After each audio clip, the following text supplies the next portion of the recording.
Hello students, welcome to Shri Guru bio classes. ఈ వీడియోలో మనం 10th class physical science chemical reactions and equations చాప్టర్లో మరొక important topic balanced chemical equations, తుల్య రసాయన సమీకరణలు అన్న అంశాన్ని గురించి వివరంగా తెలుసుకునే ప్రయత్నం చేద్దాం. Now let us come to the topic balanced chemical equations. Chemical ఈక్వేషన్ను బ్యాలెన్స్ చేయడం ఎలా? Recall the law of conservation of mass that you studied in class 9. Mass can neither be created not destroyed in a chemical reaction. So ఇలా మనం 9th క్లాస్లో లా of conservation of mass అనే topic చదవడం జరిగింది. అందులో mass అనేది create అవ్వదు, అలాని నాశనం కూడా చేయబడదు అని చదవడం జరిగింది. That is the total mass of the elements present in the products of a chemical reaction has to be equal to the total mass of the elements present in the reactants. So law of conservation of mass ప్రకారం chemical రియాక్షన్లో product side ఎంత mass ఉంటుందో reactant side కూడా అంతే mass అనేది ఉండాలి. In other words, the number of atoms of each element remains the same before and after A chemical reaction. So దీని ప్రకారం చూసుకున్నట్టయితే కెమికల్ రియాక్షన్ జరగడానికి ముందు, కెమికల్ రియాక్షన్ జరిగిన తర్వాత కూడా నంబర్ ఆఫ్ ఆటమ్స్ అనేవి రియాక్టెంట్ సైడు ప్రోడక్ట్ సైడు సేమ్గా ఉండాలి. Hence we need to balance A skeletal chemical equation. So ఈ విధంగా ఈక్వల్గా ఉండాలి అంటే మనం ఈ స్కెలిటల్ కెమికల్ ఈక్వేషన్ని బ్యాలెన్స్ చేయాల్సినటువంటి అవసరం ఉంటుంది. Is the chemical equation balanced? So ఇక్కడ మనం 1.2లో చూసాం కదా ఈ కెమికల్ ఈక్వేషన్. ఇది బ్యాలెన్స్డ్ ఈక్వేషనా? ఇక్కడ ఎన్ని మెగ్నీషియమ్స్ ఉన్నాయి? 1 ఉంది. ఆక్సిజన్లు ఎన్ని ఉన్నాయి? 2 ఉన్నాయి. ఇక్కడ మెగ్నీషియం ఎంత ఉంది? 1 ఉంది. ఆక్సిజన్ 1 ఉంది. So it is not a balanced equation. So ఇది బ్యాలెన్స్డ్ ఈక్వేషన్ కాదు. Let us learn about balancing A chemical equation step by step. So ఇలా మనకు అన్బ్యాలెన్స్డ్ ఈక్వేషన్స్ని ఎలా బ్యాలెన్స్ చేస్తామో మనం స్టెప్ బై స్టెప్ ఇక్కడ చూద్దాం. The word equation for activity 1.3 may be represented as. So ఇక్కడ మనము యాక్టివిటీ 1.3లో ఒక కెమికల్ రియాక్షన్ అబ్జర్వ్ చేయడం జరిగింది. సో ఆ అబ్జర్వేషన్ చేసినటువంటి కెమికల్ రియాక్షన్ని వర్డ్ ఈక్వేషన్ ఫామ్లో రాసినట్టయితే zinc plus sulphuric acid gives rise to zinc sulphate plus hydrogen. ఇలా మనం వర్డ్ ఈక్వేషన్ రాయడం జరిగింది. సో దీన్నే మనము ఫార్ములా ప్రకారం రాసినట్టయితే zinc plus H2SO4 gives rise to ZnSO4 plus H2. Let us examine the number of atoms of different elements on both sides of this arrow. So ఇప్పుడు మనం దీంట్లో నెంబర్ ఆఫ్ ఆటమ్స్ ఎన్ని ఉన్నాయో count చేద్దాం. So ఇలా చూడండి, zinc ఎన్ని ఉన్నాయి? LHS అంటే ఏంటి? రియాక్టెంట్ సైడ్ ఎన్ని ఉన్నాయి? 1 జింక్ ఉంది. ప్రోడక్ట్ సైడ్ ఎన్ని ఉన్నాయి? 1 జింక్ ఉంది. సో ఇలా మనము 1 1. నెక్స్ట్ హైడ్రోజన్స్ ఎన్ని ఉన్నాయి? ఇక్కడ 2 ఉన్నాయి. ఇక్కడ ఎన్ని ఉన్నాయి? 2 ఉన్నాయి. సో ఓకే, హైడ్రోజన్స్ 2 ఉన్నాయి. నెక్స్ట్ సల్ఫర్లు ఎన్ని ఉన్నాయి? ఇక్కడ 1 ఉంది, ఇక్కడ 1 ఉంది. ఓకే, ఇక్కడ 1, ఇక్కడ 1. నెక్స్ట్ ఆక్సిజన్స్ ఎన్ని ఉన్నాయి? ఇక్కడ 4 ఆక్సిజన్స్ ఉన్నాయి. ఇక్కడ ఎన్ని ఉన్నాయి? 4 ఆక్సిజన్స్ ఉన్నాయి. Okay, right. So as the number of atoms each element is the same on both sides of arrow, equation 1.3 is a balanced chemical equation. So ఇలా మనం చూసినట్టయితే reactant side product side same number of atoms ఉన్నాయి కనుక దీన్ని మనం ఏమనొచ్చు? Balanced chemical equation. So balanced chemical equation అంటే ఏంటి? Reactant side product side same number of atoms ఉండాలి. సో ఇక్కడ మనం చూసుకున్నట్టయితే 1.2లో ఏముంది? సేమ్ నెంబర్ ఆఫ్ ఆటమ్స్ ఉన్నాయా? లేవు. So it is unbalanced equation. It is balanced equation. Okay, అర్థమైందా బ్యాలెన్స్డ్కి అన్బ్యాలెన్స్డ్కి? Okay, now let us try to balance the following chemical equation. Fe plus H2O gives rise to Fe3O4 plus H2. So ఇది బ్యాలెన్స్డా అన్బ్యాలెన్స్డా? ఇక్కడ Fe 1 ఉంది, ఇక్కడ Fe3 ఉంది. ఇక్కడ H2 2 ఉన్నాయి, ఇక్కడ H2 2 ఉన్నాయి. ఇక్కడ ఆక్సిజన్ 1 ఉంది, ఇక్కడ ఆక్సిజన్ 4 ఉంది. సో ఇది బ్యాలెన్స్డా? No, it is not a balanced equation. So how this equation could be balanced. దీన్ని ఎలా మనం బ్యాలెన్స్ చేస్తామో స్టెప్ బై స్టెప్ మనం చూద్దాం. సో ఇప్పుడు ఫస్ట్ స్టెప్లో మనం ఏం చేయాలి అంటే to balance A chemical equation first draw boxes around each formula. Do not change anything inside the boxes while balancing the equation. It is very very important point అమ్మా. ప్రతి కెమికల్ ఈక్వేషన్లోనూ వాటికి formulas ఉంటాయి. So ఈ formula చుట్టూ మాత్రమే మనం boxes అనేవి వేసుకోవాలి. ఎందుకు ఈ బాక్సెస్ వేసుకోవాలి అంటే మనం ఈ నంబర్స్ ఈ బాక్స్ లోపల ఉన్నటువంటి నెంబర్స్ని ఎటువంటి పరిస్థితుల్లోనూ మనం మార్చకూడదు. బాక్స్ బయట వైపున ఏదైనా మనం చేంజ్ చేసుకోవచ్చు. So do not change anything inside the boxes. Boxes లోపల ఎలాంటి చేంజ్ చేయకూడదు. నెక్స్ట్ ఫస్ట్ ఏం చేసాం, ఈ ఆటమ్స్ చుట్టూ బాక్సెస్ అనేవి వేసుకున్నాం. Next step 2, list the number of atoms of different elements present in the unbalanced equation. So ఈ ఈక్వేషన్లో ఏ ఎలిమెంట్స్ ఉన్నాయి, ఏ ఆటమ్స్ ఉన్నాయి, వాటి నంబరు ఎంత ఉందనేది మనము నోట్ చేసుకోవాలి. సో చూడండి, ఇక్కడ ఐరన్ ఎన్ని ఉన్నాయి, ఇక్కడ 1 ఉంది. ఇక్కడ ప్రోడక్ట్ సైడ్ ఎన్ని ఉన్నాయి, 3 ఉన్నాయి. హైడ్రోజన్ ఎన్ని ఉన్నాయి, 2 ఉన్నాయి. ఇక్కడ ఎన్ని ఉన్నాయి, హైడ్రోజన్స్ 2 ఉన్నాయి. ఆక్సిజన్స్ ఎన్ని ఉన్నాయి, 1 ఉంది. ఇక్కడ ఆక్సిజన్స్ ఎన్ని ఉన్నాయి, 4 ఉన్నాయి. సో ఇలా మనకు రియాక్టెంట్ సైడ్ ప్రోడక్ట్ సైడ్ ఎన్ని నెంబర్ ఆఫ్ ఆటమ్స్ ఉన్నాయో మనము కౌంట్ చేసుకోవాలి. So this is the second step. Next step 3, it is often convenient to start balancing with the compound that contains the maximum number of atoms.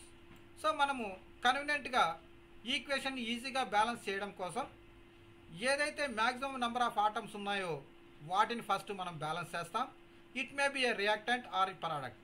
So ఇది reactant side అయినా అవ్వచ్చు లేదా product side అయినా అవ్వచ్చు. In that compound select the element which has the maximum number of atoms. So ఏ ప్రోడక్ట్లో అయితే మనకు మ్యాక్సిమం నెంబర్ ఆఫ్ ఆటమ్స్ ఉంటాయో దాన్ని మనం ఫస్ట్ బ్యాలెన్స్ చేస్తాం. Using this criteria we select Fe3O4 and the element oxygen in it. There are 4 oxygen atoms on RHS and only 1 on the LHS. So ఇలా మనం ఈ పాయింట్ ప్రకారం మనం చూసుకున్నట్టయితే ఇలా చూడండి, ఇనిషియల్గా మనకు ఆక్సిజన్స్ ఎన్ని ఉన్నాయి, 1 ఆక్సిజన్ ఉంది. చూడండి ఇక్కడ 1 ఆక్సిజన్ ఉంది. అదేవిధంగా ప్రోడక్ట్ సైడ్ ఎన్ని ఆక్సిజన్స్ ఉన్నాయి, 4 ఆక్సిజన్స్ ఉన్నాయి. ఓకే, సో కాబట్టి మనము ఫస్ట్ ఏం బ్యాలెన్స్ చేసుకుంటాం, ఆక్సిజన్ని బ్యాలెన్స్ చేసుకుంటాం. సో ఈ ఆక్సిజన్ బ్యాలెన్స్ అవ్వాలంటే ఏం కావాలి, ఇక్కడ 1 ఉంది, ఇది బ్యాలెన్స్ అవ్వాలంటే ఏం చేయాలి, దీని ముందు 4 వేసుకోవాలి. 2 బ్యాలెన్స్ 1 × 4, 1 × 4 వేసుకుంటే ఎంత అవుతుంది, ఇక్కడ 4 అవుతుంది.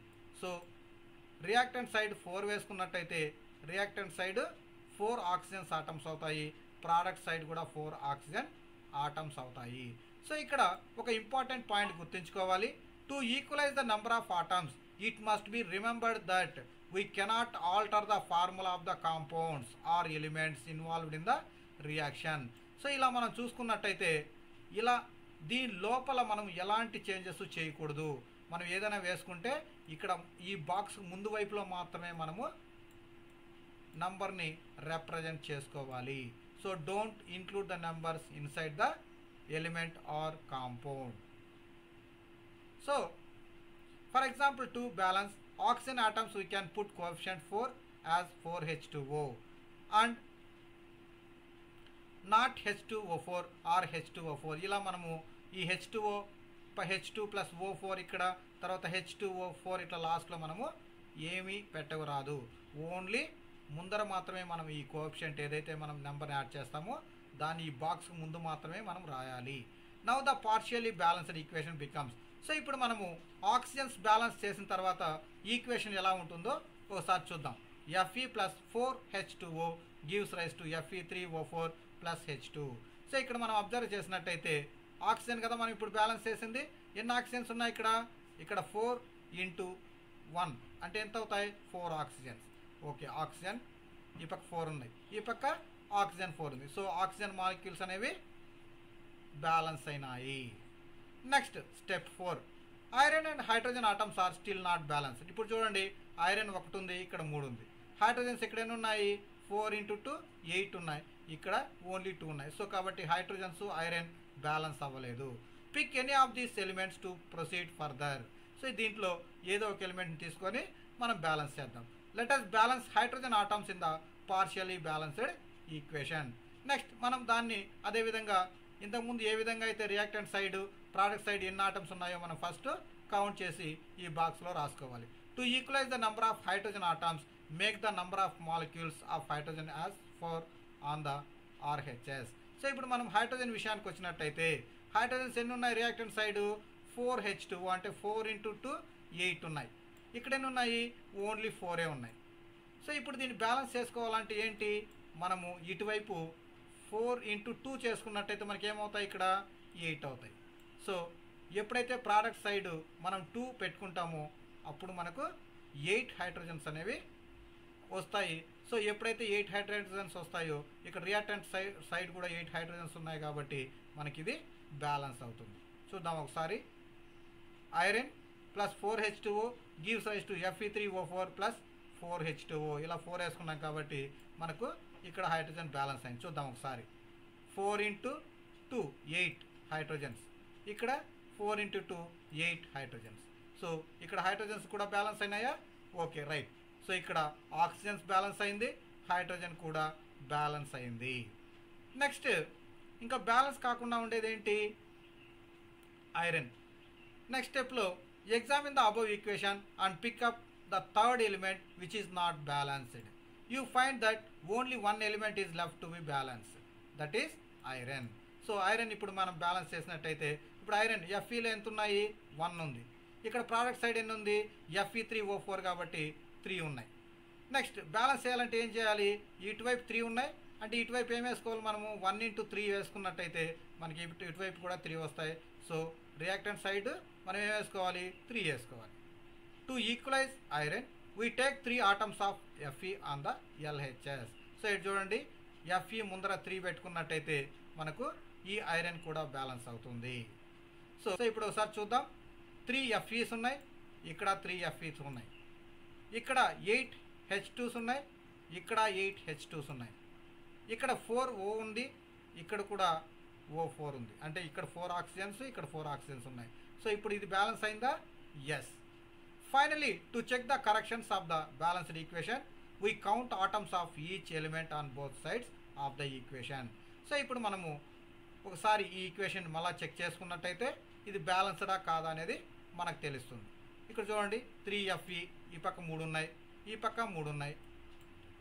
4H2Oలో హైడ్రోజన్స్ ఎన్ని ఉన్నాయి 4 × 2 8, ఇక్కడ 4 × 2 8, ఇక్కడ 4, ఇక్కడ 4 oxygens. This equation is a balanced equation. So ఈ విధంగా మనము బ్యాలెన్స్డ్ ఈక్వేషన్ని స్టెప్ బై స్టెప్ మనము ఈక్వలైజ్ చేసుకుంటూ వచ్చినట్టయితే అది అన్బ్యాలెన్స్డ్ ఈక్వేషన్ కాస్త బ్యాలెన్స్డ్ ఈక్వేషన్గా మారేటటువంటి అవకాశం ఉంటుంది. The number of atoms of elements on both sides of equation 1.9 are equal. This equation now balanced. So దీన్నే మనము బ్యాలెన్స్డ్ ఈక్వేషన్ అంటాము. This method of balancing chemical equation is called hit and trial method. So మనం ఏ విధంగా balance చేసాం ఇక్కడ ఈక్వేషన్స్ని trials చేసుకుంటూ వచ్చాం 1 and 2 అట్లా. సో కాబట్టి దీన్ని హిట్ అండ్ ట్రయల్ మెథడ్గా మనం చెప్పడం జరుగుతుంది. We make trials to balance the equation by using the smallest whole number coefficient. So దీన్నే మనము హిట్ అండ్ ట్రయల్ మెథడ్లో బ్యాలెన్స్ చేయడం అంటాం. Next step 7, writing symbols of physical states. Carefully examine the above balanced equation. Does this equation tell us anything about the physical state of each reactant and product? No information has given in this equation about their physical states.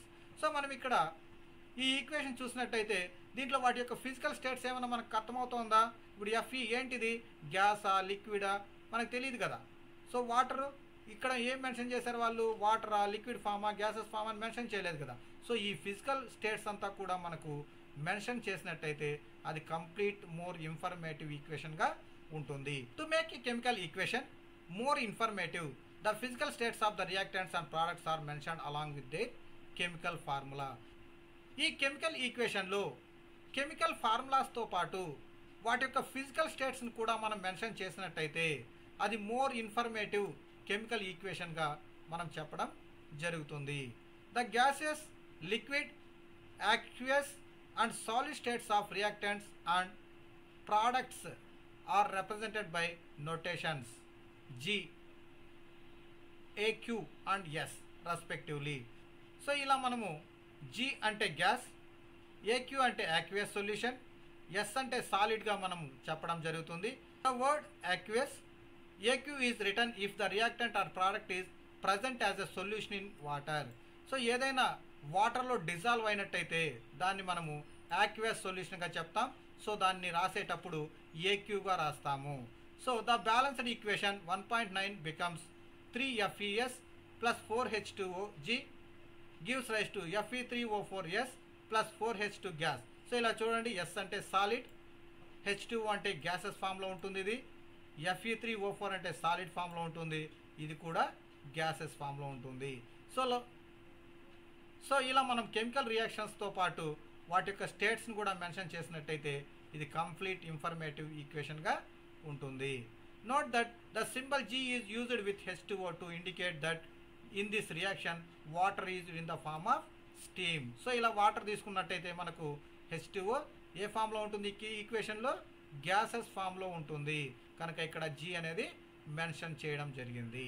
Usually physical states are not included in a chemical equation unless it is necessary to specify them. So జనరల్గా మనం chemical equations రాసేటప్పుడు ఇలా మనకు gases form, aqueous form అని జనరల్గా రాయము. ఎప్పుడైతే మనం స్పెసిఫిక్గా ఆ స్టేట్స్ మనకు కావాలి అనుకుంటామో అప్పుడు మాత్రమే మనము ఖచ్చితంగా ఆ స్టేట్స్ని మెన్షన్ చేయాల్సినటువంటి అవసరం ఉంటుంది. Sometimes the reaction conditions such as temperature, pressure, catalyst etcetera for the reaction are indicated above and below the arrow in the equation. So మనం ఈ కెమికల్ రియాక్షన్ జరగాలి అంటే మనం ఒక్కోసారి టెంపరేచర్, ప్రెజర్, కెటలిస్ట్ వంటి వాటిని వాడుతూ ఉంటాం. సో వీటిని మనము యారో మార్క్ పైన ఈ విధంగా మనం రిప్రజెంట్ చేయడం జరుగుతుంది. Using these steps can you balance equation 1.2 given in the text earlier. So మనం ముందు చూసాం కదా ఈక్వేషన్ 1.2, మనం ఈ స్టెప్స్ యూజ్ చేసి ఈ ఈక్వేషన్ బ్యాలెన్స్ చేయొచ్చా చేయలేమా? చేయొచ్చు. Yes you can do this. ఇదే స్టూడెంట్స్ ఈరోజు టాపిక్. ఇందులో ఏదైనా సందేహాలు ఉన్నట్టయితే మీరు కామెంట్ సెక్షన్లో కామెంట్ చేయండి, లేదా శ్రీగురు బయోక్లాసెస్@gmail.com మెయిల్ కూడా చేయొచ్చు. Thank you for watching.